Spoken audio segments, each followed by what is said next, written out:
Travel back in time with me.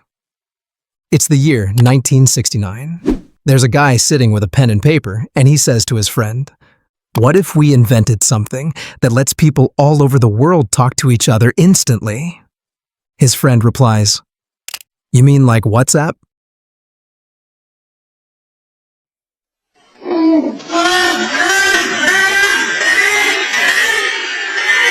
What's what, man? We haven't even invented computers yet. The question is, how did they even invent the internet without having the internet to help them? And where did that genius idea even come from?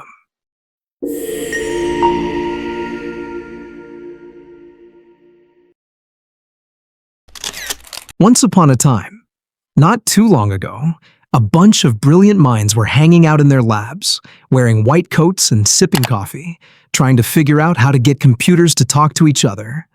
The problem? These computers were the size of fridges, made weird buzzing noises, overheated constantly, and none of them could understand the other's dialect.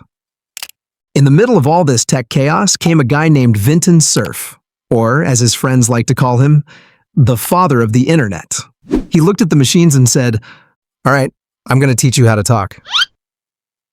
And he invented something called TCP/IP, basically a way for computers to say "hey there" without yelling or crashing.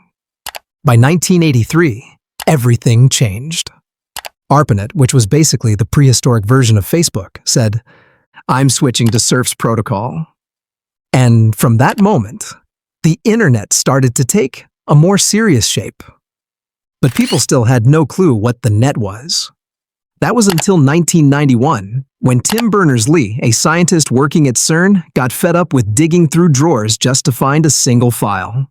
So he said, "Why don't we build a network that links all this information together and call it the web?"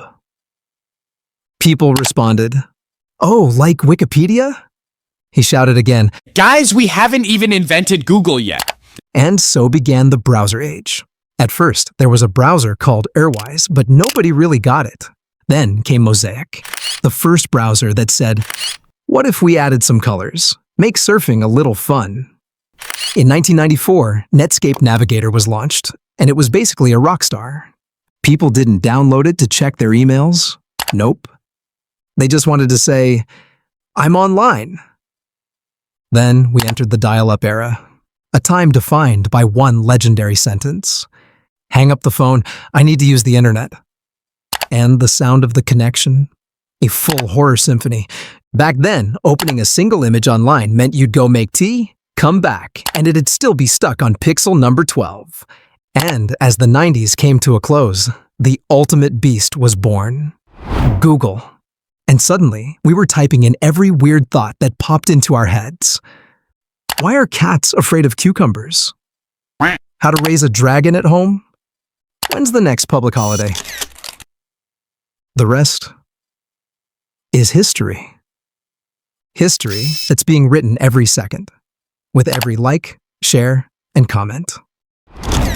So the internet started with university papers, giant cables, and a few connected machines. Now it's in your pocket. But what's coming next is even bigger. Elon Musk's Neuralink project wants to put the internet inside your brain. So instead of typing in Google, what does this word mean? You'll just think it and get the answer instantly. Ask, who invented the internet? Your brain answers before your mouth moves. Mess up on a test? Your mind scolds you silently. But be careful. If the internet enters your brain, ads might start showing up in your dreams. Think about juice? Boom. Promo code. The internet moved from wires to air to waves to your body. Only one step left. Are you ready to connect your brain to Wi-Fi? Or do you still forget your password?